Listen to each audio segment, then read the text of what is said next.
All systems go. Clear for liftoff.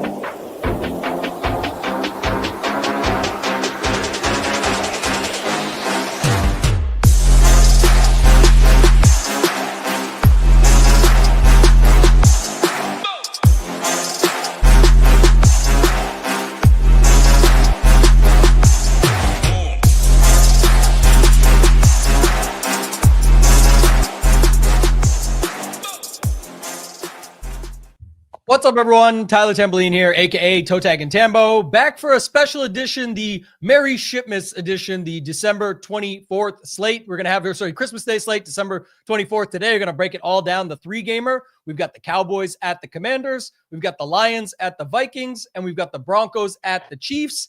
We'll name the quarterbacks when we get to the position, but probably not a good thing to name them now. It's not the best when it comes to that, but there's a lot of money to be made. But Merry Shipmas, happy holidays to everyone out there. Have Title with us. As always, got Hoopster here with me. And Hoopster, I'm going to bring you in first, man. Money to be made on this slate, but it's a holiday slate that probably some will forget. That's what we'll call it. Well, you can see what the NFL is kind of thinking with this Christmas Day schedule. You know, Cowboys, Commanders, figured the Cowboys would kind of be in the mix. Commanders, made a run last year in the playoffs. Lions, Vikings, they had the two best records in the NFC last year. And then Denver, up-and-coming team against the Chiefs, who are always in the mix. And what you end up with is Dallas eliminated, Washington, one of the worst teams in the NFL this year. Lions massively underperforming, essentially out of playoff contention. Vikings didn't get what they thought they had in J.J. McCarthy, not a very good team.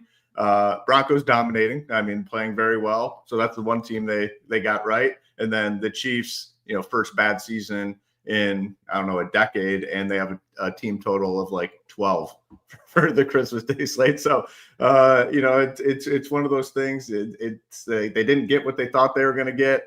And, they're probably going to pay the price a little bit, I'm assuming, in the ratings, because these are just three really not exciting football games. But like I said, for DFS purposes, big money to be made for sure. Yeah. Millionaire Maker over on DraftKings there. You get a bunch of money up top in that. They've got some of the bigger high stakes ones, the higher dollars, smaller buy-in, like 3-5 maxes, single entries and stuff. Title, bring you in, man. The day before Christmas. What's going on, my friend? How you doing? Yeah, best time of the year. Very blessed over here. Hope everybody is going to enjoy their day, Christmas Eve, Christmas Day. And hey, if you don't have any plans tomorrow, you got basketball and football all day long from morning to night. Plenty of big prizes. Probably the worst three-game slate in terms of just name value and stuff like we're talking, but doesn't mean the prizes aren't there and a lot of money to be made. Late swap, I think it's one of the biggest edges of the year because, people have life going on. People have family.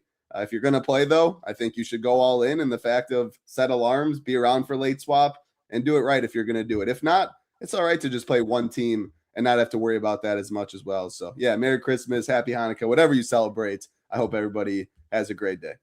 Yes, sir. Yeah, we got a lot going on here, so we're going to get to it pretty quickly. We'll do position by position. Before we do, want to just note a couple quick things. One, Ship It Games rounding out. So this is the round one of the playoffs of our Ship It Games that we put on the first ever over at Ship It Nation. Hope those that were involved enjoyed it. It was a great way. We had a lot of people come over from different communities, different sites, and join us for this, which is always a fun time. And if you want to jump ship and join Ship It Nation, you can definitely do so. Now's the time. We got a lot of big news coming. We're going to save it for the new year with PGA DFS, but it's going to be very exciting when it comes to that. I know that already. Hoop and I have been working on a ton of stuff behind the scenes. The rest of the team all informed and ready to go. So we got a lot coming with the new season, but top prize, $20,000 cash and a year Ship It Nation SaberSim Ultimate membership goes to 10, 5, 2,500, 15, 6 to 10th gets 1,000. Everybody that made the finalists, again, congrats to our 50 golden Ship It winners on the screen there that you see.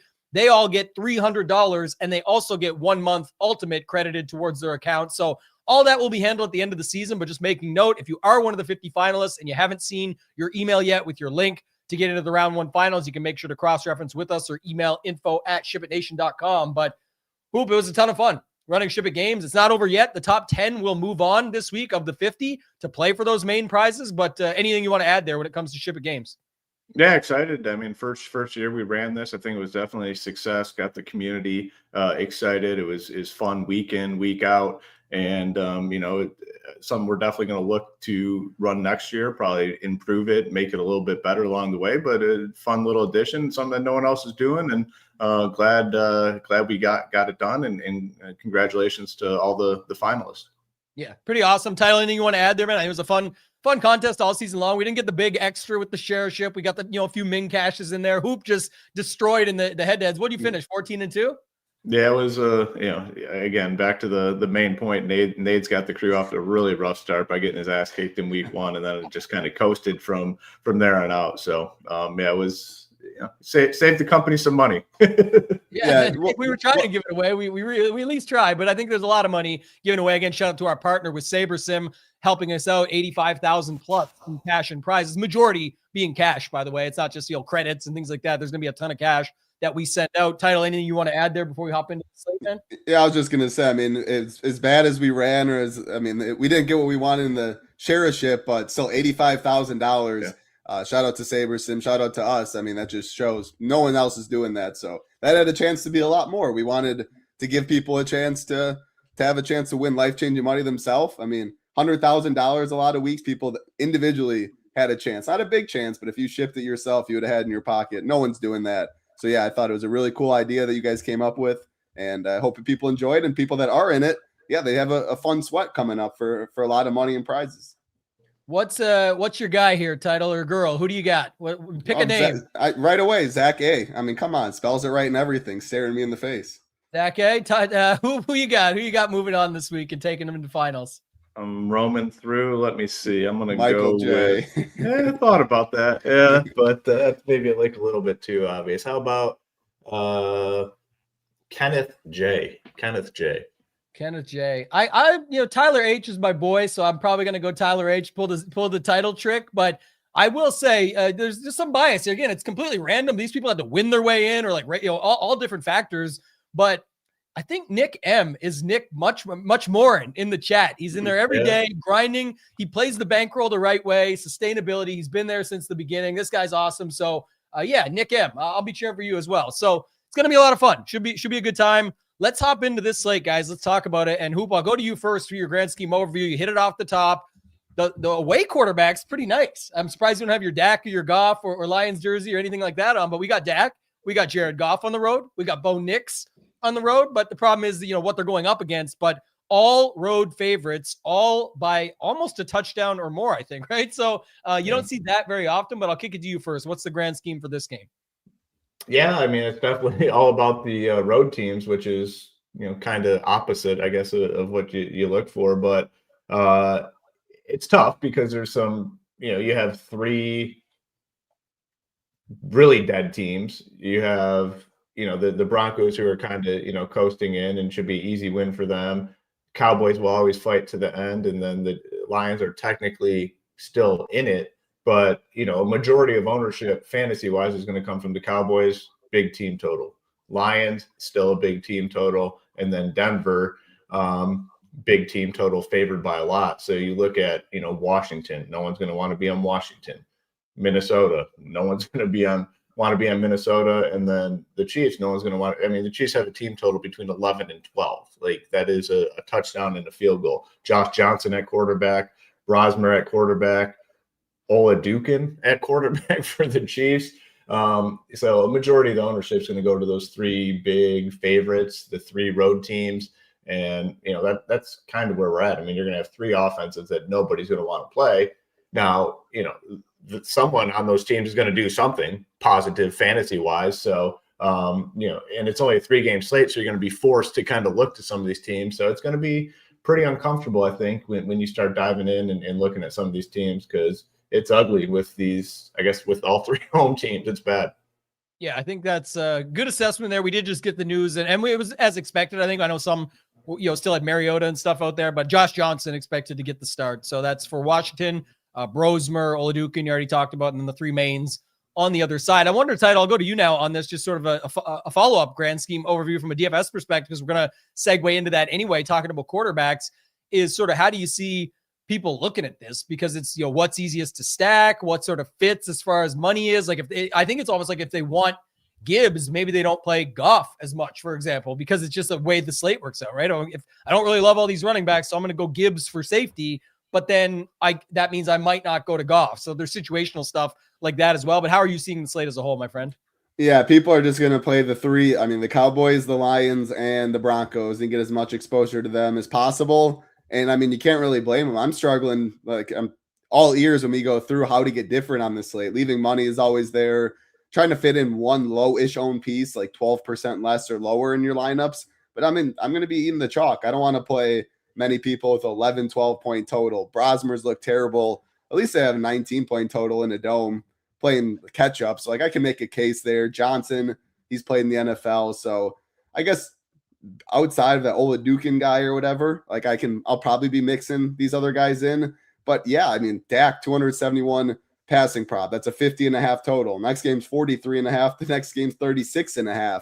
So, the best plays are clearly the Bo Nix, the Dax, the Goff. I do think Goff's probably the lowest owned of the three from what you said, just with people will be fine playing Gibbs and hope it's just him. Dak, I mean, Cowboys are implied for 29. A lot of people are going to want to go there, but it's going to be very, very concentrated on those three teams, rightfully so. But yeah, if you're playing in the flagship, like 102,000 people, I think this is a slate where I would be fine sharing with like 15 people. Obviously, everyone's fine winning a lot of money that way, but I struggle getting different compared to most 3-game slates that we've had. So, yeah, I'm curious to hear you guys' thoughts when we go game by game as well. Yeah, we'll get to it. And the main thing is just like the setup of it all. Like if you land on the same stuff on something else, I'm looking like at least trying to get 10% of the first place prize. So if it's $1 million to first, what can I put in where a lineup where I still feel like I can get 100K? And if it ends up being 50 or if it ends up being 2, like obviously no one's complaining. I'm just saying that's kind of the thought process versus just jamming all the chalk. And we talk about this a ton on our showdown slate stuff where we, say like, okay, I'm going to try and get less duped lineups, but here's ways to do it. But if I land on something that still gets 28K, well, then so be it. You're going to take that and move on. It's just if that's the best lineup, it's the best lineup. On this slate, I think there's still going to be ways to get different. It's just a matter of, looking at each game and taking on some risk. Hoop, let's go to the quarterbacks and start there then. What's your sort of first thought when you go to the quarterback position on this slate? My first thought and, ownership and everything is probably still a little raw because it is only, Wednesday morning. But for me personally, I want as much Dak Prescott as possible for a couple of reasons. Yes, they are, I think fully eliminated from the playoffs. They can't get in. So not much to play for. But one thing I've seen from the Cowboys over the years is it doesn't matter if they're out of contention. They are playing all the way to the end. And they kind of came out and even said that. And these games are big for like Jerry Jones and Cowboys fans. And they know that they would love to be able to come out and put up 40 real life points here. And it would be big for them and they would be excited about it. So for me at the quarterback position, it starts with Dak Prescott. And for me personally, it's going to be as much as possible when I go through and build my teams. I think he's in a tier of his own for this Christmas Day slate. After him, I mean, to me, it's pretty rough, honestly. It's like Jared Goff. Yeah, sure. I mean, they're projected to score points, but Jared Goff fucking sucks at quarterback. I mean, he's just not very good. And it does scare me. This matchup does scare me. Like, they'll bring the pressure. Like, he struggled against the Vikings. They know how to get to Goff. I mean, and it is, they have nothing to play for. It's going to be nonstop pressure. I mean, they're going to bring it with Goff, not to Goff nonstop. And he sucks and is terrible at handling pressure. So that does scare me a little bit. Denver favored by 2 touchdowns. Like, how much is Bo Nix going to give it a go in terms of passing? So I don't know. For me at the quarterback position, it's clearly Dak, tier 1, Goff and Bo Nix probably together. And then when you start looking at the next tier, it's probably, I guess, Josh Johnson. And then, I don't know, Brosmer's been terrible, man, like so bad. I would put him and Oladukin in a tier of their own. So it would be Dak in his own tier, tier 1. Tier 2 would be Goff, Bo Nix. Josh Johnson, I think, is pretty close. And then just put those other 2 shitty guys by themselves, Brosmer and Oladukin. Yeah, Title, I think a thing about the quarter, that's why we like position by position on these shorter slates for everybody, just because you can kind of put the pieces together. But I mean, it's really a product of who can push the other quarterback, because for Dak to have the big game, you got to hope that Johnson or somebody on that team does something. And so that's kind of the thought process behind, I think, what Hoop's saying there. Like, if you're as high as you are on Dak, and I think that's for good reason, most will be. And like I said, for good reason. But if you have Josh Johnson on the other side, you got to have him do kind of something to keep up, hopefully. And maybe not. Like, Cowboys could just push down and put the pressure. But I do think there's a possibility. And I'll talk more about that when I go to my stuff here, but I want to hear your thoughts first, Title. You heard Hoop at the quarterback position. How does it differ, if at all, for you? And then what else are your thoughts there?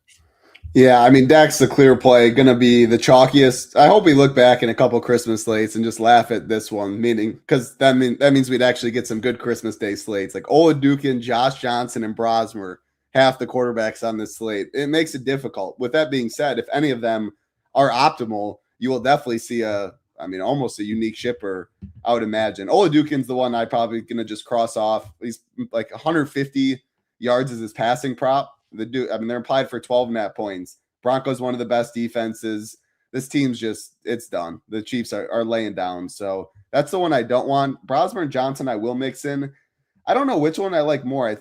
My initial thought was Brosmer because I think the game environment's better and it'll be push more. But they have so many running backs, JCM, Chris Rodriguez. They're willing to absolutely pound the football, and I think they do. And just play action Josh Johnson. If that's the case, that can also slow down the Dallas side a little bit. So I think Goff will be relatively in check at ownership. And you have so many guys you can pair him with. You can go Gibbs, Jameson, and Amon-Ra. You can play Khalif Raymond. He was out there a little bit, but Tesla, he almost had 2 touchdowns last week. I think you can play Goff in a number of ways where I do find that appealing on this slate. We only have so many guys, 240.5 passing prop solid. Dak's at 270.5. So Dak won, but I might be most overweight to Goff. And then Brosmer, I don't think Jordan Mason's going to play. It said he was a long shot. Aaron Jones he's so small. He's so frail. I don't think he can handle like 25 rushing attempts or something. So I think they might have to drop back a little more. And again, he's someone you can play him with Aaron Jones or is Jefferson, Addison, Hawkinson, and he's going to be low on that way in a dome.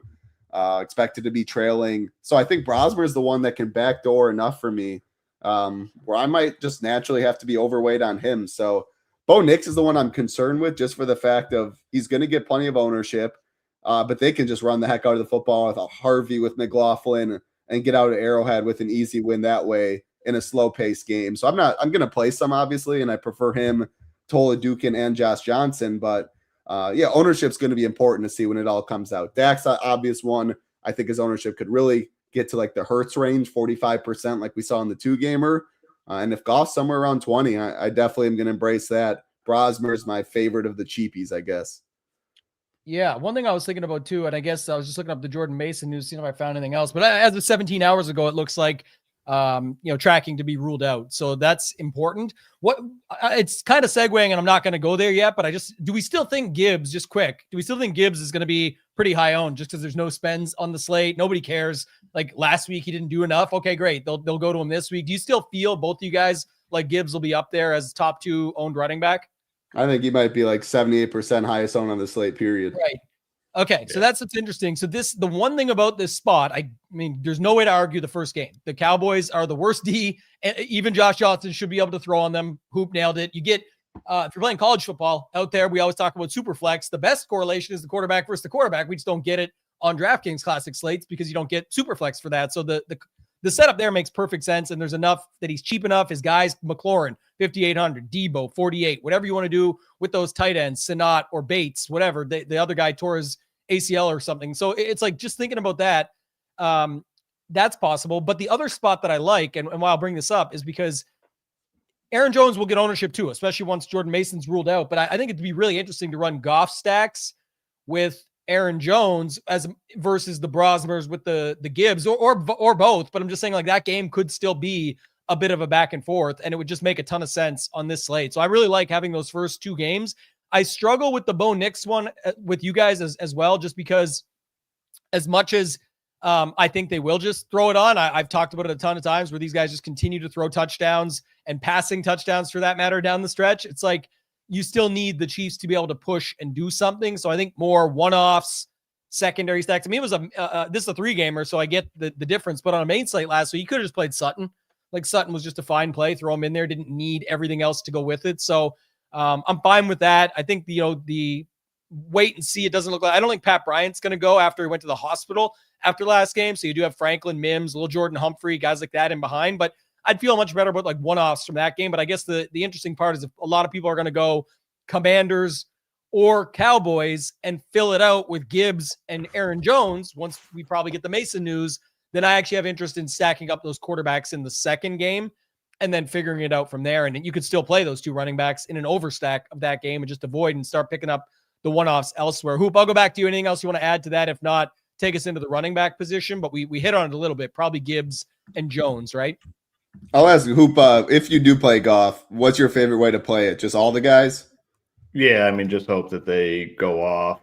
And yeah, I mean, probably just an overstack, like where he's throwing for 300 and 3 touchdowns. I think that's the best route, but it still does concern me a little bit. This is the job. Like, yeah, of course, that's what we're saying. You can make everybody can make this lineup. So it's like that's what's going to happen, especially when you get the injury news and stuff brought out. It's like there's definitely value plays that can just fill it out. But if you need just those 5 guys, then yeah, it's going to be what gets there. But I definitely think that targeting those guys within an overstack of the second game would be a way to get extra different, because I don't know how many people get to Tesla's or Khalif Raymond's or Addison's or Naylor's or Hawkinson's. Josh Oliver loves to score touchdowns, like things like that. So I don't know. I think that's a more interesting way to do it than the more obvious way. And then if people can't fit or aren't as comfortable with the version that we just put up there with the Dak side, I think that's where they go to the Josh Johnson side and say, well, at least I can fit all the pieces and just hope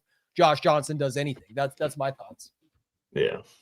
I mean, for the running back stuff, I mean, Gibbs has to be massively owned, I'd assume, and we have seen a lot of like the up and down performances from him, but the peak performances are, just slate breaking. You absolutely need him. People are going to look at this running back position. He's clearly, in a tier of his own in terms of ceiling, floor. Well, I guess not floor. I mean, the floor has been pretty low for him this year. I mean, it's really been a lot of spike performances where, goes off and then doesn't do much. The one thing is, I guess the good thing is he didn't do too much last week. So maybe this week he does go off. But phenomenal play, tier of his own. After that, Javonte Williams, RJ Harvey, Aaron Jones, to me are kind of in that next group, all very viable. It looks like Javonte Williams, based on some early numbers, is the one that's going to get the most ownership. People are just going to love Dallas this week, and rightfully so. I mean, this is like Super Bowl for the Dallas. Like, again, they'll be pumped to put up 40 points here if they can. Like, they will go for it because their season has been a disaster, and that's kind of just what Dallas does. Then you got Harvey, massive favorite, Aaron Jones. And after that, it's like, all right, you're taking guesses with Chris Rodriguez, Montgomery. I will say Montgomery's looked terrible. Like, he is slow. Like, he cannot get to a hole. And he's going to be a little bit owned here, but he's looked really, really bad.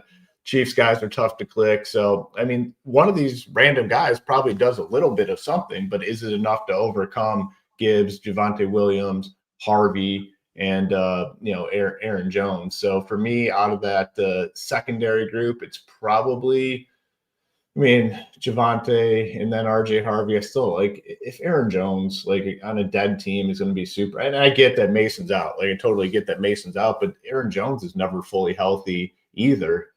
If he's going to be super popular, that's probably my least favorite of that, I guess, main group of 4 guys.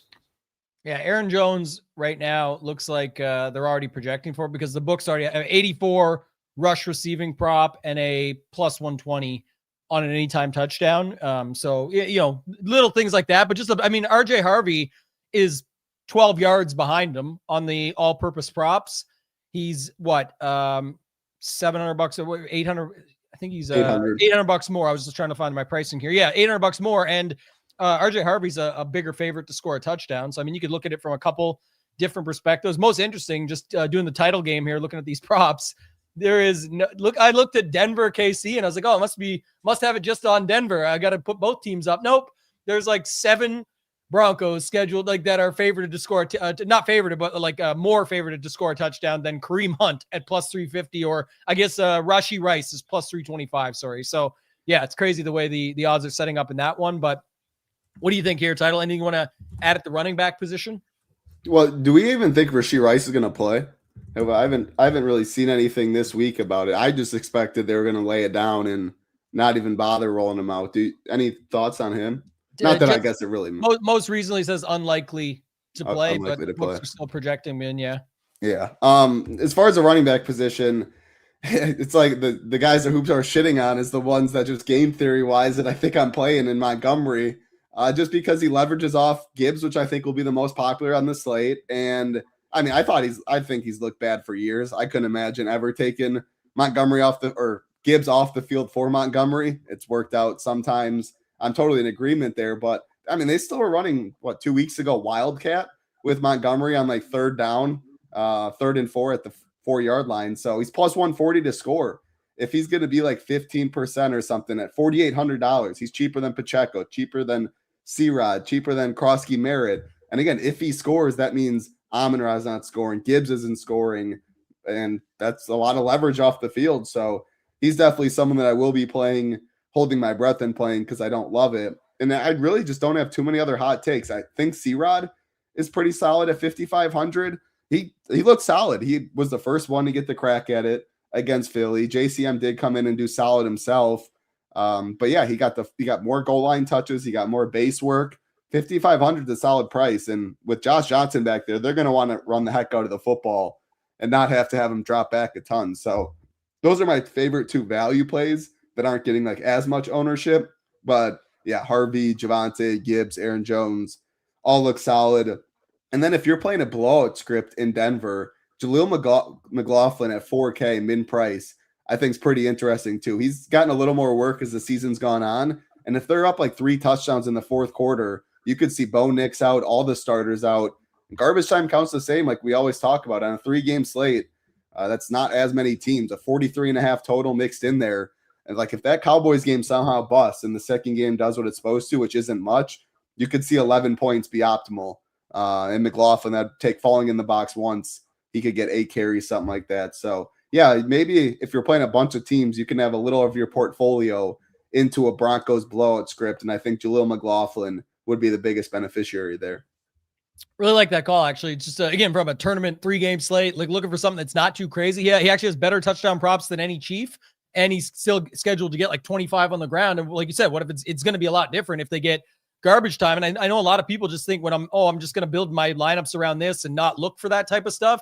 It's not really the same as like in NBA when people are like, I'm going to build for a blowout here. And people are like, well, what? Like, or them not even playing the 4th quarter. It's like, well, what if it got them there by that quarter? This is the case where he could be involved earlier in the game and get stuff and then really get it down the stretch. My man, Timothy Dublin said, if not on Nick's, thoughts on Mims DST, looking for the double dip on the 3-gamer. Yeah, you don't have to do the double dip, but I think Mims for sure, especially assuming Pat Bryant's not going to go, then I would definitely be interested in trying to make him work at 3,900. But to Title's point, if he's in like your flex and you have the 4K, maybe you just go to McLaughlin, who's, potential for a ton more down the stretch and could do more. Well, we'll have to wait and see. Could do nothing. But the idea of what he gets into your lineup is quite different. I don't have too much else to add. I think obviously to Hoop's point, I think it's gonna be like Gibbs, Williams, and Jones, but more Williams and Gibbs for him, it sounds like, because the Jones situation. But just to note, like that's probably the popular 3. I'm with you, Title, on Rodriguez. I like the McLaughlin call. I like Harvey. Just hope that you can get to these other spots that people aren't getting to as much, and that can be your separators. I'm not going to try and look for all these other crazy plays off the wall, et cetera, et cetera. Hope to get Kareem Hunt right for 2 fall in the box touchdowns or something to make. I don't know. We should play Pacheco. Last week, you saw Genty with a team that had an 11.5 point team total and just broke the slate. Maybe it's Pacheco at 5,100 you got to have, but not a ton of love for that type of stuff. And the only one that's in the back of my mind is one thing you mentioned, Title, is Montgomery. Did not do what he usually does on Thanksgiving, right? So why not bust it out on Christmas and do it for everybody then? Because he only had 8 carries on Thanksgiving, couple of targets. They actually let him throw a ball. I think it was just a broken play or whatever. I can't remember if they tried for a passing touchdown or something, but either way, he's 4,800. And if Gibbs is going to be 80% or 75%, that would be something there at least as well, where you could get different that way too. So plus 140 to score. And again, we always talk that's highway robbery. I don't think his true odds are plus 140, but that's one of the best on the slate at the running back position when he's 4,800. And then you can go to the leverage. Like Gibbs will be the highest owner, one of them. And Monra, if he scores, it's on the ground. It ruins that game in a lot of ways when Montgomery's the one that gets there when it's all said and done. So it adds a lot of different dimensions to the slate when he's the one that scores, which is why I think it's interesting.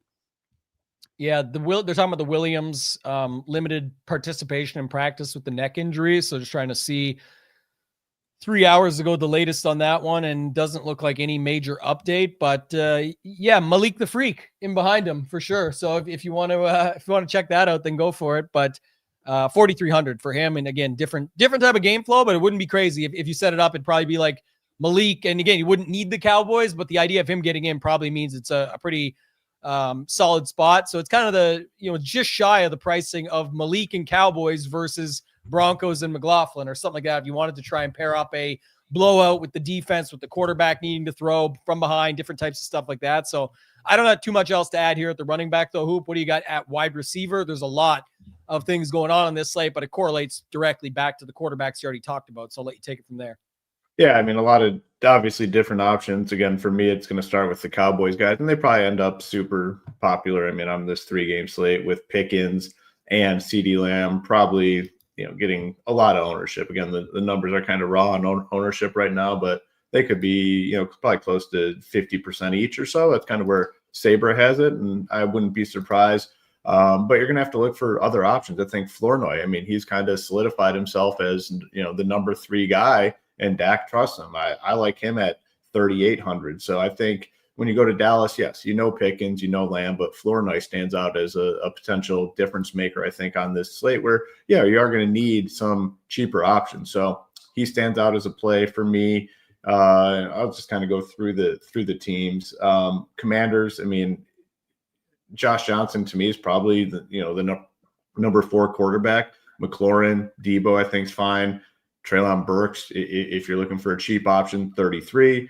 You go to the Lions, and obviously it's Amon-Ra, it's Jameson, but this is like a really just big fault in the Lions this season. Like Isaac Tesla can make freaking plays on the field. Like I think half of his catches have gone for touchdowns, and they've been like really impressive touchdowns, and they've barely used them this year. I'm assuming down the stretch of these last couple of games, like he's going to have a legitimate role in this offense, but for some reason they seem tied to Cleve Raymond. So I wouldn't be surprised. I definitely am going to take chances on Tesla here, and the ownership shouldn't be all that high. I mean, the guy just has to be more involved. I mean, he can make legitimate plays on the football field. So I do like him at 34. Justin Jefferson, Addison, Naylor. Tough with Brosmer. I mean, it really is. I mean, they'll be in the pool, but nothing to get super excited about. The Denver, I think you can look at some of these guys. Obviously, Sutton, Franklin. You guys have touched on Mims. I think he's fine. And then the Chiefs guys are just going to be very difficult to get to with such a low team total. We're under the assumption Rashee Rice is going to be out. I think that is the case, but one of these cheap guys is gonna get there. For me, it's going to be probably Flournoy or Tesla that I'm going to be looking at to be the overweight cheap guy that I think has a chance to, potentially break the slate here. Yeah, I got to see the Flournoy stuff too. So, everyone's kind of assuming he's out, but it says he still hopes to play on Christmas Day as of 29 minutes ago. So we'll see if that actually happens, because that'd be a way to really make your lineups pop if you could get a guy like him in for 3,800. But like you said, there's other options in these other games and these other spots, the Raymond, the Tesla. That's pretty. The other really interesting thing about that is, and I wonder where ownership does end up going, but people that watch the games or saw it, like you're going to see Jameson Williams 64, Amon-Ra 79, but many people will just have Gibbs and want to be in that other game. So is that the value play that more people go to? Because I don't know. Last week title, everyone was high on $4,400 Worthy, because that was obviously an insane price tag in a spot when you're like, okay, let's just see what Minshew can do with them. Makes it all work. Hollywood was even cheaper. Now it's 49 and 4,200. But I don't know if I don't even know if this is right either. Someone said Oladuki, the N is silent. If that's true, I hate the English language sometimes because it's insane. Like, how is that? Yeah, I'll tell you one thing, man. We are not getting name checked on this Oladuki guy. That is not happening. Like, I'm sorry. That is not going to fly on this show. We are not getting name checked on this dude.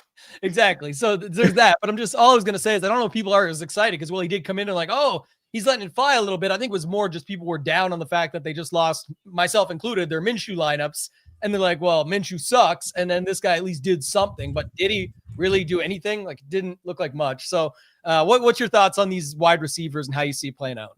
He let it fly against the Titans. They didn't even score a touchdown. I mean, yeah, no, nothing happened. Yeah, I don't really have too many, I guess, hot takes on the receiver room. I need to see ownership. I wouldn't be surprised if maybe Amon-Ra was a little lower owned because he's 300 more than CD, and I do think people will rather go CD because a lot of people will just plug in Gibbs to their lineup right away, and like how many lines do they want to spend up for? So yeah, the Lions overstack I think is a little interesting. Definitely on the same page with Hoop with Tesla. I mean, he was out. I mean, they needed to win that game last week, and he was golf threw it to him. He high pointed. He almost caught it. Like he's going to be on the field. I think they know what they have in him, but they want to get him out on the field a ton. I really like him. 3,400. Easy way to leave money too. If I heard he was the fourth highest scorer at the receiver position, I wouldn't be shocked. And that's really, you can't say that about many guys at that price. So Tesla very much stands out. Amon-Ra, J-Mo for the Lions. I'll just go each team. On the Commanders, Debo, Terry, Traylon Burks. Terry, they're going to be owned for sure. That 5,800 Terry, 4,800 Debo price, that'll stand out to a lot of people. Traylon Burks at 3,300. He almost had a touchdown last week as well. I think he is another guy to mix in down below. Yeah, the ownership means so much. Like if we're looking at 45% Terry or something like that, which maybe it's 40 just because this price, I don't know, a Josh Johnson led team. I'm not sure I need to get overweight on that. The Fournette stuff's important. If he's out, I think Kevontae Turpin at 3,500 would be pretty interesting. Gadget guy, can make plays, has some design touches. CD and Pickens look really good, though, in Dak stuff. But once you go Dak, pick one of CD Pickens, put in Gibbs, like you're kind of going down the same boat as everyone else. So find a way to get different within those teams. Minnesota stuff, is it ever going to be a Jefferson day? I don't know. 6,200. I do think Jameson Williams is probably more popular at 64. And then I think Sutton and Terry are probably more popular at 6K and 5,800. So if that is true, he just in that range, I'll naturally probably get overweight. They're going to have to throw the ball. I'm going to probably play a little bit of Brosmer as well. Addison 4,700 is cheap. And don't forget about Jalen Naylor. I mean, they like Jalen Naylor out there. He had that big game on Monday night or something, or Sunday night a couple weeks back. He was the captain optimal, I believe. So yeah, maybe so far the Vikings at what I'm looking at, probably projected ownership, just like guessing based on pricing. I think Vikings room is what I'm most interested in, which it sounds gross, but I think they're under-owned mainly due to the pricing and who's around them. And then Denver stuff, like I said, yeah, Sutton coming off a big game. I think he's going to be decently popular. But like you said, no Pat Bryant more than likely. So this is where you can come for value. Marvin Mims, Lil Jordan Humphrey, Troy Franklin at 5K looks really good. Now when I'm talking through it like that, if Bo Nix does get squeezed to an extent, I do like the Denver pass catchers a good bit. Maybe I can come back and get a little more Bo. A lot of it just depends on ownership. Like each roster should tell a story. You got to either leave money, you got to get different at some spot when it's only a 3-game slate, especially because on the Chiefs, like I'm going to pretty much be Xing this whole team out, period. And not like it'll be max 1 more than likely for me, but if I'd be totally fine if I was playing 20 teams, Xing every single Chief out and just making it a 5-team slate. I think they're drawing really, really thin. Yeah, the Broncos passing stuff, I think, is a little more interesting. I mean, you have to imagine, like, the Chiefs have beat their ass for like a decade straight. Like, if they have the opportunity to come out and put up just a huge number and just destroy the Chiefs on Christmas Day, like, they probably take advantage of that. So maybe they don't just try to grind it out and, hand it off a ton. Like, maybe they say, let's put up a 40 spot on the Chiefs on Christmas and embarrass their ass. Like, that's in play too. So maybe, because I do think the Broncos passing stuff does get squeezed a little bit. People are definitely going to Dallas over them. People are definitely going to go to the Lions over, Bo Nix and some of these pass catchers. So just kind of thinking through it and talking through it, I think the Broncos passing stuff is, a little more appealing to me. Yeah, the biggest thing is about just to add on to that, actually works well, ties into it, but also to like what Title was saying too, is like you don't have to run back anything on these small slates. Like in main slates, you don't even have to run back anything. Here, I think where people make a lot of the mistake is they go, okay, I've got Dak, CD, Pickens. I have to get Terry McLaurin in there or Debo. It's like, no, you just have to believe that team can do enough to push the pace or that the other team wants to stomp it. And we keep saying it. I think the Cowboys want to stomp 40 points if they can.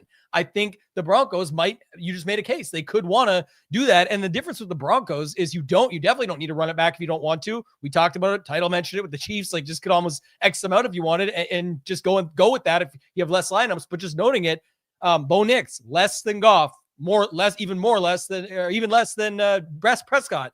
Cortland Sutton, 6K. Is less than Lamb, Pickens, Amon-Ra, and Jameson Williams. And then if you got the Pat Bryant stuff, it's like Troy Franklin or Marvin Mims or Lil Jordan Humphrey, all even cheaper again. And now you can just kind of stack it up with whatever you want and put the rest of it in there. So I think if you had like Cowboys, no Commanders, 3 Broncos, and no Chiefs, things like that are where your lineups can just get naturally different right away. And you can just build lineups where it's like, okay, Cowboys and Broncos smash. And I'm going to put as many Cowboys and Broncos in as I can fit. And hopefully I can get Gibbs in there, and it's just Gibbs on the ground for the Lions, and we get that go our way. Or it's Montgomery fits, and that tells the story of what would slow down that game, as well as maybe steal the points from Gibbs and Amon-Ra and the guys that I can't fit in there. So from a roster construction standpoint, I actually think the slate is going to be solid, and I think more people are inclined to try and like run things back, and how do I make that fit, and who works, and correlation. Just put the stomp in if you think the stomp's happening, and build your lineups that way. You can definitely win with lineups like that. So not too much else to add. I think you guys covered some of it there. Like, for the value ones and different things like that. I think, like I said, the Mims, the Franklins, the Khalif Raymond. I guess if one thing I will say, the one that stood out was if Tesla gets super popular because of who he is and what we've seen, I would definitely just take a shot on Raymond. I would also think about lineups with like Goff, Amon-Ra, Raymond, or Goff, Amon-Ra, Tesla, and think like they're going to maybe pull from Williams in some cases for the big plays. Because usually Williams is going to be something, 30 yards downfield, that type of stuff, where these guys could steal it a little bit. And then, when they get up there, I know Hoop, you saw the penalty call there. That was Amon-Ra wide open. Again, pretty brutal call, but is what it is. That's the NFL sometimes. But Amon-Ra just gets open. And when he's down there, you want to target him. So he had 2 of the 3 targets there and a couple of weeks ago. So I think that's a different way you could build with the Goff stuff also. Anything else, Hoop? Or if not, you can take us to tight end. Yeah, nothing else to really add there, but a lot of different ways, obviously, to go at wide receiver. I mean, each team, despite, some of these low team totals, have guys. I mean, obviously the Chiefs situation a little bit different, where they're just a historically low team total sitting at, right around 12, which is crazy. Tight end is definitely a difficult position on the slate. I mean, there's just not a ton of appeal, just very low projections. Ferguson is probably the guy that ends up with the most ownership and the highest projection. But he can get like an absolute goose egg. I mean, we've seen this Dallas offense where it can get really concentrated around Pickens and CeeDee Lamb, which, leaves not much for him. Kelsey, very tough spot for him. Ingram, Sinat, TJ Hawkinson, I don't think's practiced this week. If he's out, then Josh Oliver, and then Lions are using literally like Shane Zylstra and Firkser. So it is a very, very weak position. I don't think I'm very I'm not interested at all in double tight end. Like if I'm hand building or you're making a few teams, make sure you don't get a ton. For me personally, a ton of double tight end. I mean, this is a rough one. Like I would much rather play those cheap wide receivers in the flex spot, or take a chance on a third running back over double tight end. It is a rough position, and even the teams that are projected to score, like Lions, like their tight end situation's a mess. Broncos haven't used Ingram really at all this year. And then we don't know with Minnesota. So it's a position where, in my eyes, you're just trying to get by with something. Ferguson probably ends up being the highest owned, but it's a tough position. Very, very ugly. Yeah. Ty, I'll let you roll with it. I'm looking up some other stuff here. I'm just thinking of one other thing, but I'll let you take it first and I'll come back to it. Yeah, I totally am in agreement. Double tight end's been very popular this year on main slates and stuff. This is one of the worst tight end slates you can draw up. I think just if I'm playing Brosmer, I'm more likely to play Hawkinson or Oliver. If I'm playing Dak, I'm more likely to play Ferg. Just pairing him with your quarterback. Now, Ben Sinnott, I guess if I'm trying to have him to pick someone, I think Ben Sinnott maybe at 2,600. He's very cheap. I mean, it could be the case where the highest scoring tight end scores 6 on this slate, but Sanat was on the field almost 70% of snaps. I think they're going to run some 12 personnel with Bates as well, but yeah, he was out there. He was running some routes with no Zach Ertz. He was a pretty big beneficiary.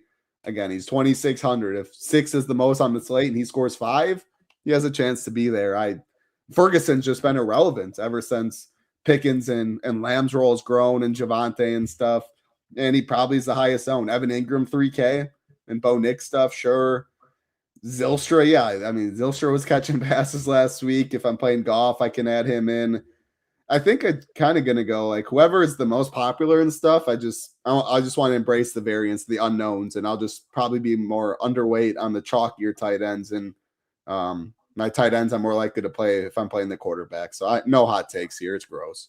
I think, yeah, it's the obvious of like the Ferguson stuff gets boosted up just because Dak's so popular and he makes stuff work. And that's where I think it was Stat again talking about it earlier, but there is an opportunity where some of these Lamb Pickens lineups get broken up because it's like, oh, I can just play Lamb and Ferguson and that fits better. And it like gets me a good tight end and I can find other value plays. It's harder to play Lamb Pickens, but if you play Lamb and Pickens and then go to, you mentioned it, Sanat, or you go to a Josh Oliver, just of note, I like the Sanat call. Twice all season, he's broke 7. So it's but on this slate, like you said, if that's enough, that's what you need. But also like Josh Oliver could just catch a touchdown and there's his 7+. So it's like, we're looking for spots like that. How many people are going to have a Gibbs, Josh Oliver secondary stack and then be all over the Dallas Washington game in a different way, or have more Denver pieces in there with Sutton one off in the defense instead of a Harvey in the defense, or maybe they go to McLaughlin and the Broncos D. So I just think there's definitely different ways to build it that can still make a ton of sense on paper, still project pretty well, within 7 to 10 points of like what the current optimal is. You're not that far off. It doesn't matter as much in NFL because you're looking for these ceilings. And I loved your call, Hoop, of the avoiding it for the most part, especially in hand builds. It's just, could it get there? Yes. Can it help you boost it up? Sure. But I think we're going to have enough opportunities to get these value plays in these other spots. It just comes down to if you end up needing Gibbs, Lamb, Pickens, Amon-Ra, well, then you're kind of forced into that. So then you will have to do it. But yeah, you're still hoping for a lot because you could just see it be split up a little bit. If it's like a Sutton Tesla that you need instead of a Pickens and Josh Oliver, well, then yeah, that's going to be the difference maker for you. So just keep that stuff in mind when you're hand building out there. And if you're using an optimizer, maybe you want to limit it some because you are looking for these high ceilings. They said this last week, man. I don't know. Like that's when you got, what's the dude's name? When you got Oladukin throwing the ball, like that shit goes out the window, man. Like you don't get to say we're gonna force feed Kelsey. That's not how that works anymore. Like if Mahomes is back there, yes, much different story. But when you got this guy playing quarterback, you don't have the luxury to say we're getting it to Kelsey. That's not how it works. If they still lost that game, it was unfortunate, obviously, that they not only lost, but also lost Mahomes with 1:55 or whatever. Very unfortunate to end the season. But if you see them lose that game and Mahomes stays healthy, then I think we really get a Kelsey homecoming stretch down the road. Even though they're out and whatever, I'd still think that it would just be him hitting him a ton. Yeah. Hitting him and wanting to hit him are two very different things here. And I don't know. The other thing about the Broncos here now, just always my mind works in different ways. Title just flows into this. Is like the Broncos D also just got embarrassed. I know like Lawrence has been on this run and the thought process was last week of like, oh yeah, but he'll finally fall apart when he faces a real defense. Man, they came out really underwhelming there. And this would be a great spot now going back to Hoop's original point of just wanting to pound the points on and D up and all that. Not like it's a surprise because their defense is going to be the highest owned on the slate. I think it's very easy to fit. It's 3,700. They're going against this guy with the Chiefs with such a low team total. But any thoughts on that and applying that? Like maybe your McLaughlin take gets us there again. But anything else on that and anything else at tight end? If not, you go to defenses. Yeah, no, I mean, I think the Broncos, like defense, when I was going to talk about, I just want a ton of the Broncos. And yeah, it's going to be chalky, but if I'm not really playing this old Dookie, if I'm Xing out all these Chiefs guys, I want to load up on Denver. I don't see how they just move the football. Now, with that being said, it could just be a bunch of incompletions and stuff, and some other defense gets a pick six, or we know how random stuff is. Mims Denver defense for a little correlation there. Turpin Dallas defense. That applies more on smaller slates. But yeah, I wouldn't be surprised if Denver wants to bounce back from last week, if they want to get everything going. Bo Nix has got a little more intriguing as we've talked through it, especially because he has so many different pass catchers, and they're going to be without Pat Bryant, which is another big guy. So yeah, you have Ingram, you have Mims, you have a lot of cheap options that you can mix in there. Defense outside of the Broncos. Man, I don't know. Detroit, maybe. I guess Minnesota might be Hoop's low-owned one. If that is the case, 2,700. Just sorting by salary. Chiefs, Commanders, Vikings. I think Vikings are the most appealing down below. Brian Flores is definitely going to send a lot of pressure and make quick decisions, which, yeah, if he figures it out, he can put up a lot of points, but could have some mistakes.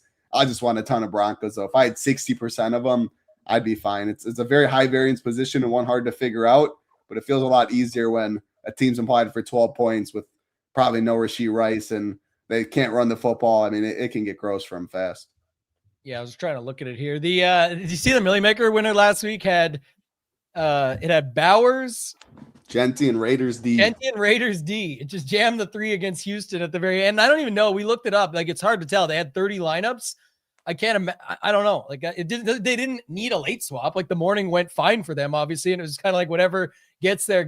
I kind of wondered how they got to that, but it was just pretty crazy to say, I'm just going to jam these 3 Raiders and hope for the best. And, you can even in some cases eliminate ceiling by doing that because, in something like the $20 Millie Maker, it's like, well, if Bowers takes 2 touchdowns, how does Genty get them? So it's kind of like the thought process was to me was like maybe they just had that lineup in the mix and it's just what fit. But that's the end of the day. Oh, there's 442,000 people in it too, so you can have the nut morning start, and you still need like the most everything to go right for you. Yeah. So there's nothing wrong with just like Cheats always talks about in Survivor. Just right when you think you should stop pushing it, you should keep going. Like just because you have the nuts, I mean, you need so much to go right. So yeah, shout out to him. Like think of 142,000, your football stadium, your home football stadium packed. Now times that by 2 pretty much. You have to be that one guy. So, yeah, shout out to him. I mean, embrace all the variants if you're playing that Millie Makers. As Hoop knows, people like the worst line, whatever. You need to get so lucky in so many ways throughout the whole day. So, well, it's the one thing. It's like when you 150 and you're in that Millie Maker and you get the absolute nuts in the afternoon. Let's say 5 guys win. You got the nuts. You feel like you're a favorite to win that thing going into the afternoon, right? And you still need those, not even close. Like you need the 3 or 4 guys left in your lineup to do something. And how many times do you look at that lineup, that nuts in the afternoon, and you're like, I got to sweat going into the afternoon games. And you do, but really you don't, because I mean, you need everything to still go right in that lineup. So it's tough mentally to think about it that way. And we all fall victim to, I always do. Everyone does it. If you're doing this stuff, you're looking to see, what do I have in the afternoon that went off? Everyone's looking, and you get that confidence like, damn, I got this squad that has the top 5 scorers from the afternoon or from the early games. Now let's go into the afternoon and finish this puppy off. And it's tough, man. It's definitely tough. It's never over till it's over. That's my new, it's not like a nobody cares work harder, but my new mantra for 2026, and I've been already on it, is just like, nothing is, what was it? I wrote it down the other day. I was trying to think about it. It's basically saying like anything can still happen. Nothing is final yet, because so many people have like the catastrophic mind that goes like, oh, the worst case scenario, but like the current scenario, even if you've been winning a Millie Maker and then dropped at the end or almost won it, but didn't get there, whatever it is, it's like today's situation has nothing to do with that one. You just recognize the feeling of like, this could happen, but it could also go your way. So I know a lot of people like to think about the worst case scenario outcome. I think about this stuff all the time. And just a couple weeks ago, I had 3 guys left. I had, the guy in front of me had Goff, Williams, and Amon-Ra. I had that too, but I had Puka, Kittle, and Pollard, and I'm a point behind him or 2 points behind him. It's like, this is a great opportunity with 5.5 minutes left in the game. When Pollard scores that touchdown, I'm like, okay, here we go. Still didn't get there. And then people that don't know, like your Millie Sweat, a lot of people know you won the million. That's phenomenal, but could have been the ultimate worst case scenario of all time. Yeah. Like you would have had the second best lineup, which in Showdown, this happens a lot. The second best lineup is 25th place. Sure. But Buddy had a train in front of you of 20 of the same lineup. I would have lost money. It's insane. Yeah. You would have lost money. If I don't pass him, I would have gone if I don't pass that guy who I needed 35 or something from Josh Jacobs. If I don't pass him, I finished 24th and I 150'd. So 24th in 150 means you lose money. So I would have lost money instead of winning the Millie. It's just. And imagine that guy. How much was he going to take home? Oh, like 1 point. I don't know. It was he had 1 through 24th place locked up because of the scenario. That's what's funny. Is like he didn't. Yeah, get he still makes it. Yeah, $1 million less though. Oh, for sure. Yeah, it's not ideal, but I'm saying like good for our guy Hoop, and that guy still gets 2nd through 21st or whatever it was. It was a big day for him still, and you're like, damn, what could have been for him? What was that? What are people thinking when they do that though? Like putting all like that was like it's funny because I had the extreme game stack. He took it.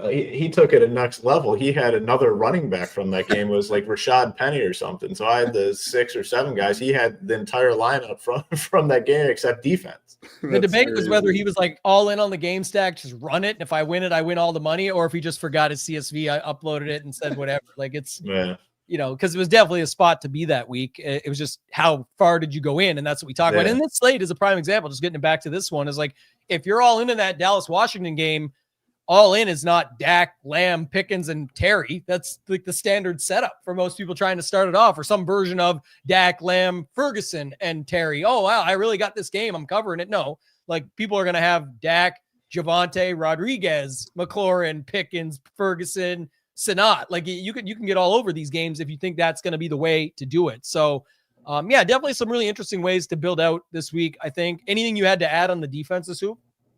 I mean, I agree with title. Like, just give me as much Broncos as possible. It's still going to get spread out a little bit. It's not like they're going to be 60% owned on the slate. Like, people are going to play a little bit of all the defenses, so it has to be held in check a little bit. Give me as much as I can get. And then I think the Vikings are the not sneaky, but the cheaper one that I definitely like. I mean, they're going to bring pressure. Like they have a good chance of getting sacks. They have a good chance of getting interceptions. They have a good chance of getting Goff to fumble the football. And this isn't just me hating on Goff. Like we've seen it. They always bring the pressure, especially against Goff, because they know he can't handle it. They do a very good job. They're going to bring it probably the entire game. Which is going to give them opportunities. Yeah, it could result in some big plays for the Lions offense, but it could also result in some sacks, turnovers, and maybe a quick touchdown or something. He throws to the flat, boom, gone for pick 6. So definitely like the Vikings for cheap, but I definitely want as much Broncos as possible. And I forgot to recap this off the top. You probably know it better than I do, or maybe Title does, but I think it's like the slimmest of chances now, right? For the Lions because of that loss. They have to win out. They got to win their next 2, and the Packers have to lose their next 2. And the Packers play Ravens, which they can't. I mean, screw the Ravens. They stink, but they have Ravens and then they have Vikings. Yeah. So it's not looking good for the Lions. I mean, they're like less than 10% to get in, and they don't deserve to get in. So I actually hope they don't get in. But yeah, they got Ravens, Vikings. But there's still there's multiple pressures on Goff here. Goff on the road, pressure from the Vikings D, and pressure to still at least win the game, even though you don't know what the other teams are going to do. You're up first. Your job is still just to win 2 games and see what happens. That's like, now we're kind of done this stuff. We usually do this. We'll wrap it up. It's the holidays. The one yesterday title that made me laugh is like them asking Max Crosby about getting the pick because the Raiders play the Giants. They're like, what do you think about getting the pick? He's like, buddy, I'm here to be the best defensive end in the league. That's not my job. I'm going out to do my job because I get paid, renewed, etc. on everything that I do. I'm not going out there worried about the pick right now. And then, like, I don't know, these guys just ask the funniest questions sometimes. He's so good, man. I mean, his motors, he has every right to give up and all that with that team. And that dude just flies. That's a guy I feel bad for. Like, I want to see him in a different spot. He wants to stay though. He keeps I don't get it. I don't know. I want to see him on a legit team because I think he could be the best. I think he'd be the best in the league if he was on like a legit. Whoever you think the best. I mean, I think Myles Garrett, Aiden's pretty good. Mike. I think he could be. I think he would be the best if he was on a good team. Most of those guys, that's what ends up happening, right? They're on terrible teams. Like, that's why I always said, like, when teams go into the dog pound in Cleveland, they're like, oh, this is the shitty Browns. Like, but Myles Garrett is not bad. And like this guy's coming at your quarterback, whether you like it or not, on the road in a pretty rowdy place. Like, that's why you saw teams like Ravens when they might be good. You saw Packers go in there, like teams go in there and lose the games, not just play tight games or whatever, close calls. They'll lose straight up. So, and then the other thing I didn't understand was like isn't it like a, your cause, your cleats type thing? And then there was something with his daughter, and he wore these pink cleats and they were like on the sidelines telling them, I don't know if like the NFL calls it in, or you guys got to watch. It's crazy, but he's like, he saw the trainer holding his white cleats like on the sidelines. He's like, what? I got to come out. He's like, yeah, they say if you don't come out and change your cleats, you're coming out of the game completely. He's like, nah, F that. He's like, I'm going back. He's like, I'm staying in for this drive. He gets a sack, then goes to the side and changes them up. He's like, screw you guys. But I don't know what the point of all this stuff is. If it's like your cause, your cleats, what's bad about the cleats? What do you do wrong? I have no idea. There's Although about stuff. him and I did go to the same university for a while, Eastern Michigan. That's where Also hard? Huh? Ball So Hard University. Yeah. It was funny when I was. It's a funny, just random story. When I was there, I don't know. It was a long time ago, but I was in this big auditorium class, and I think it was like a history class. Something that really didn't matter. Just one of those classes that you had to basically redo from high school, first year of college, and get lined up. I'm in the back of the classroom. It's a test, and I see like all these dudes, and they're all big dudes, like football players. They're all like lined up diagonally, and they're holding up. They have the answer key to the test, so they're like one at a time, like holding it up over their shoulder. Boom, boom, boom. Well, I happen to be like perfectly in this diagonal angle with all these guys, so they're all jotting it down real quick, and then like a big ass lineman in front of me, I just tap him on the shoulder. I was like, hey, So he holds it up. Boom, boom, boom. Perfect score on the test. Moved on. There's all the football players from Eastern. I was like, that's a solid setup there. There you go. Random story, but it sounds like they were literally like just not allowing pink cleats or something. Like, seems ridiculous. But he's like, I was going to take the fine. He's like, but then it was like got a bit crazier because they were like, you're not playing the rest of the game if you don't change them. And he said his equipment guy was holding the other ones on the sidelines that he had to go change into. That, I don't know, just silly stuff like that we see, kind of stupid, but whatever. Anything else from you, Title, here? Anything else you want to talk about before we get out of there? I was just talking NBA yesterday, but like we have the daily pass that obviously came out, but the 5 days, I mean, there's zero better time to use it. Tomorrow's a massive day in multiple sports.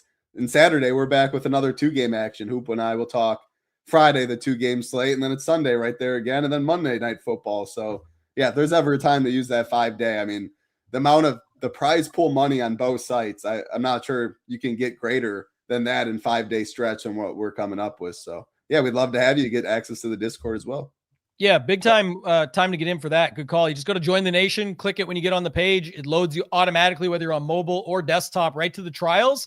Day Pass is great, but there's no better value because the Day Pass doesn't come with the Discord community. So Day Pass is better for like an MMA slate. Let's say during the regular season, there's no football. It's UFC. I'm going to the future now, I think 326 or something. Like it's in the future, and you're just watching that slate, and you're like, man, I kind of just want to get the action.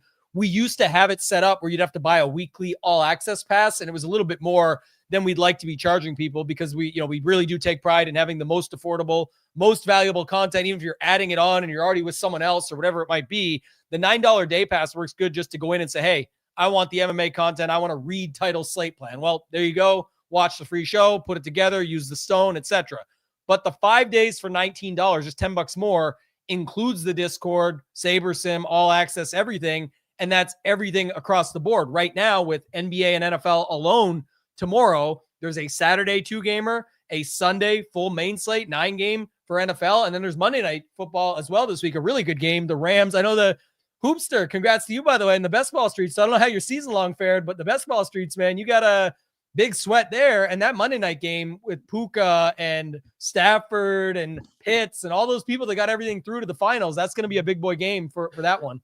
Yeah, well, hopefully the best ball goes as well as the season long, because the final score, and this is just standard scoring, full PPR, the final score was 195 to 117.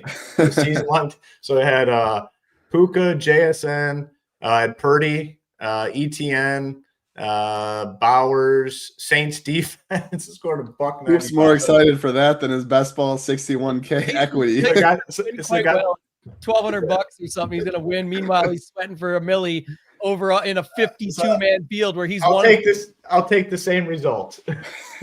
All right, so let's do this because it's the end. We got a few. We can hang out a few minutes here. Let us know in the chat too what you're up to for if you're celebrating Christmas or your holidays, whatever you celebrate. What are you up to for the rest of the day? We'll do ours in a minute. But Title, did you see Hoop's best ball team? I don't know if I saw I will admit, Hoop ran pretty good in that pod luck. But that's what odd luck. that's what you want. But and Kenny, man, I feel for Kenny. How Shanahan didn't throw that challenge flag for Tongs. That's won a lot of money. But no, I actually didn't. Let's hear the team hoop. I don't know. Did you send it to me? It's kind of it's a. Where did you post it in the Discord? Team. Let's see. So it's got I took Trevor Lawrence at the end of a lot of these drafts. So Trevor Lawrence was like the main dude in there. JSN, obviously, Amon-Ra. I have Tesla. So okay. I mean, I'd love for Tesla to get more involved. Big for you tomorrow. Yeah. I have, let's see, who's the other wide receiver? So JSN, Amon-Ra, Tesla. Got that dude for the Patriots, that Williams guy that randomly gets. I have Marvin Harrison Jr. Here's where it could get interesting because I got Metcalf's out. I have Thielen and Kelvin Austin. So they could be like wide receiver ones. Yeah, there it is. The quality's kind of shitty, but because I have to blow it up, obviously we got three of us on at the same time and trying to show it off and see. But the one thing I noticed about it for sure when you said it to me that I said is I know everyone's all gamed up and correlated up, and I get it. By the way, that's the best ball bro theory, and maybe it's true, but I will say DFS taken over. Hoopster got in. Shaloub, our man, got in. I'm excited. I hope they go 1-2. I saw CSU Ram got 4. A Ravens got 1. Who else did I see get in there? Like a bunch of DFS players are just taking over. But yeah, with some of these ceilings, title, you tell us about it. You've obviously had very, very good success in the best ball streets, winning the drafters one for a different strategy over there, I guess, but 250K. But like the ceilings he's got here, Lawrence, Brown, Harvey, JSN, Tesla, like Goddard. Well, you're in great spots. Tomorrow's a huge day for you. Yeah, tomorrow's massive for me. All these guys are playing Ferguson down there. Hopefully Hawkinson plays. You need both your tight ends. Harvey's in a phenomenal spot. I mean, your Lions are in a great spot in the Bengals. We got Chase Brown. Bengals are big favorites. I mean, it's definitely live. I mean, it's not as correlated as some of the other teams. I'm assuming. I'm guessing the Ram stuff is going to be very popular, like probably the Stafford, Puka stuff. I'm assuming a lot of teams. For sure. Although I did talk to CSU, and I assume like most of his teams had Puka, and he said only one of his teams actually has Puka, which is kind of interesting because he scored 50 last week. I mean, yeah, there's so many low totals. There's only, I mean, they're almost all low. So 52.5, you got Bengals, Cardinals. If you got Harrison, Chase Brown right there. The Lions are implied for a lot, but I mean, there's a lot of really low scoring projected games this week. So, I mean, crazy though, title limit. You tell me this again. I'm not a best ball bro, but I will say, like, the Rams Atlanta game rounds out the best ball finals, and it's Puka and Pitts that got everyone to the house at the end. And not everyone, like Hoop said, it's not there, but it's funny that there's got to be teams that were like, "Holy shit, these two just won it for me," basically to get me in. And now they get that matchup squaring off on Monday Night Football between Puka and Pitts. And that could just be crazy that turns into the be-all, end-all. Oh, it's going to swing a lot lot of money. Yes. Hopefully there's no craziness. I have 0 pieces of it. So. Maybe you do want the craziness from a couple years back with the Hamlin stuff. Obviously, no one wants anything like that, but that'll always go down. Yeah, that won't be fun for you. But if you're sitting there up there with nothing, it won't be fun to watch and anti-sweat that. Hell no. I'll go to sleep early that night. But tomorrow's huge for you. I mean, tomorrow's big, A lot of guys good luck tomorrow. What about this, too? Don't forget your boy Adam Thielen, DK Metcalf. DK's out. That's what I'm saying. I got him and Calvin Austin if he plays. I mean, they could be 1-2. How bad is you got Rico, too. I like it. Rico's in there, Ben. Man, who's dead at the bottom here? Who don't you? Who was this? That guy's out. That guy's out. The bottom 3 are all out for sure. I think everyone else should play.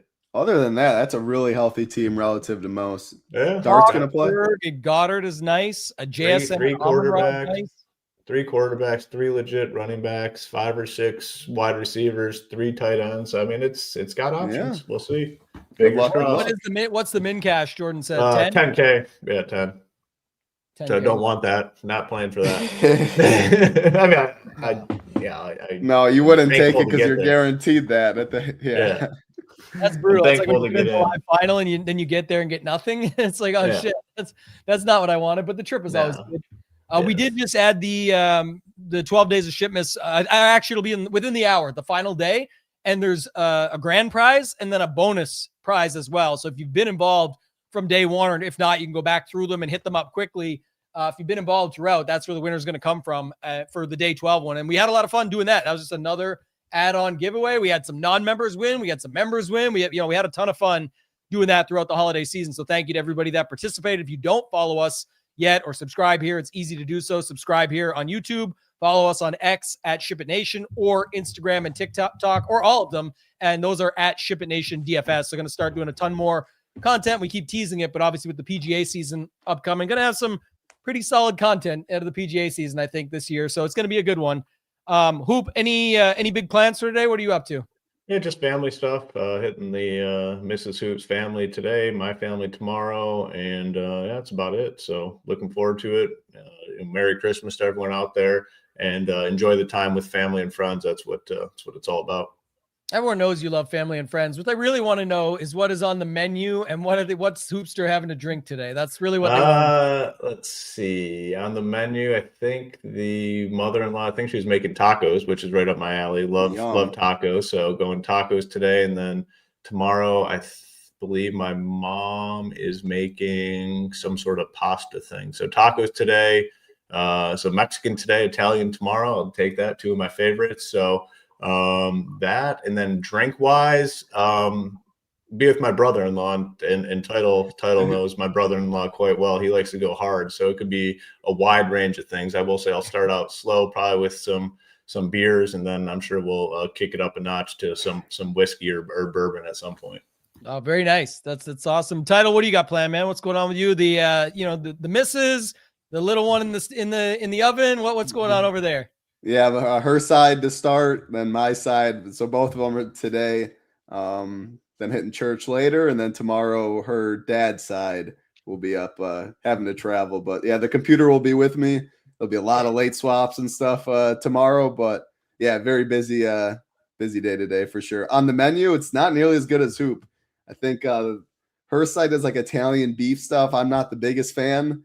Mine will do lasagna tonight, or like BBQ stuff. I like lasagna, so that's fine. Solid. Yeah. I mean, there's a lot of like desserts and other stuff there. I mean, I love Mexican. I love pasta. And tomorrow they do like this creamy chicken broccoli. It's not great. So yeah, I'm running pretty bad in the food department. I'm not. Hopefully none of Title's relation, his family's tuning in. Yeah, got to do better. If you're watching, I'm sorry. Yeah, if you're watching, I'm sorry. I'll just. Did you guys do the beef tartare or the ground? I think we've talked about this. Like you pick up raw beef and you put it on. The rye bread with some salt and pepper and onion. You guys do that? You like amazing it? For sure. Oh, that'll gross. Hoop does well done steaks. He ain't doing no beef tartare or anything like that. But you like it though? Yeah, we have some of that. Yeah, for sure. Actually, I wish we had some of that tonight. We don't, but I'm still thinking about you saying the laptop in hand, thinking back to even before, obviously now a married man, but in, asking her dad for the blessing and going into that conversation. Oh, 1 sec, late swap news. But I'm going to ask you, do the laptop, come back, can I have your daughter's hand in marriage? Just setting it up. But yeah, you got to have the laptop in hand. Two big sports tomorrow, staggered starts. You get all the games throughout the day. It's going to be a fun one. What are you doing, Tambo? What do you got on deck? I'm busting it out, man. I'm going hard right now. I'm on a little health kick break. So I'm eating right now and having some drinks. So I'm finally back into it and enjoying it. Today we've got my dad, my stepmom, and then my wife's side, her mom and brother and sister, they'll come over. And we're going to do all kinds. We got bacon wraps, scallops. We got seasoned chicken wings. We got, what else do we got, man? I'm trying to think. Buffalo chicken dips. Like there's just, you name it. All the sweets. There's these things called millionaire bars. They got like biscotti cookie crunched up on the bottom with Biscoff cookie spread. That sounds good. Chocolate, caramel, all blended together. And then you cut them up and eat them. And then you got our guy, Illini fan in the Discord, sent out this recipe for these Texas sheet cake cookies. I saw them. You making them, or your wife? My wife did. I don't bake nothing up, man. This is, that's awesome. The most incredible cookie ever, though. It's like eating a piece of cake that's just over chocolate. I don't even like chocolate that much usually, and so it was insane. And then Christmas crack, and then tomorrow the most amazing dinner that people just hate on always, going over to get the beautiful, juicy, succulent turkey dinner. Oh, Garlic, so bad for you. mashed Oh, potatoes, man. gravy. Oh, sorry to hear that. Stuffed Italian sausage. He- Sweet. He's running as bad as me on Christmas Day. Chicken, broccoli, and that, and turkey. I love it, man. It's so good. He knows his family's watching, so he's got to talk it up. Everyone knows. Tambo has been saying he likes turkey. You know, I never met a meal I didn't like, Hoop. That's the thing about me. I will say though, I mean, I give Title all this shit for being the healthy eater and doesn't ever cheat on the meals and shit like that. But I might have to start directing it your way because you've been sticking to this for a while. So maybe I'm gonna have to start change, man. I'm turning 40 soon, Hoop, next month. So damn, getting up there. Yeah. What are you, 42, Hoop? 41. 41. Don't age him too much, Title. I don't feel that old, I will say, yet. man. People get up there and they get all like sad and depressed. Like I don't feel 41. So like I see a lot of people 41 that are looking rough. 41, I'm still hitting the gym. I'm very thankful for my health, but I don't feel 41. Good. Yeah. Agreed. That's what it's all about, man. And the main thing for me was just thinking about it. Obviously we had a really tough year with the DGen news, and we miss him every day. And obviously everyone supports and shouts out. We'll have more news on that stuff in the new year, as far as like we've donated to the charities along the way. We've got the big guy event that we're planning now, looking like August. So we're getting the final details together for that. It's going to be a lot of fun. But just like when you have health scares and things hit and things like that, it just kind of changes your mentality even more. Not that I shouldn't have been on it already, but definitely kind of helped push me. So this past year was a lot about physical health and getting things checked out and making sure things are good and working on that stuff. And that's what, sort of put me to put the work in. So the big guy in the sky, always looking down, taking care of us and his people. Love to see that. And it'll be a lot more about the mentals in the next year in 2026, and just focusing on, stepping away from some things that you don't have to be as involved in, and being able to just, take life for what it is and live day by day and think about it from that perspective. So hopefully if anybody out there is struggling with it or wants to talk about it, I'm always here. But I think it's a big thing is if you can just sit back and realize what you have and what you need and all these different factors. A lot of people don't do that and just grind themselves out, and hits them hard mentally. So yeah, that's my 2 cents. But hopefully everybody has a phenomenal Merry Shipmas, a happy holidays, whatever it is you're celebrating. We wish you the best. Title, any final thoughts? Anything you want to add before we get out of here? Yeah, just count your blessings. When life's great, just try and stay grounded. When life's bad, try and remember what you have, whether it's health, family, friends. We play we play a game we love and stuff, but at the end of the day, there's more important things in life than getting on here. But yeah, appreciate everyone hanging out, and enjoy it. Have a blessed holiday, whatever you may celebrate. Yeah. Hoop, anything else, man, before we go? Yeah, just Merry Christmas, Happy Holidays, everyone out there. Just to kind of add on, you guys said it so eloquently, but man, there's a lot of important things in life, family and health. There's not many that family, health, and faith. There's not, many that are above that. So, everything got to put into perspective, but Happy Holidays, Merry Christmas. And if you are playing DFS, good luck on Christmas Day. It's a big prize pool slate, not the most exciting games, but big prize pool. So good luck to everyone if you're diving in. Yeah, who are we kidding? Everybody here is playing DFS. So we love it. We appreciate you guys. As Marquee Sports says, Merry Christmas, Happy Holidays to everyone, and be safe. I love that additional ad. If you're out there having some drinks tonight or at family, friends, whatever it might be, definitely take care of yourself. Find a way back. We appreciate you guys. Thank you so much for watching. Enjoy your holidays. For Title, for Hoop, and for myself, ToeTagginTambo, let's ship it.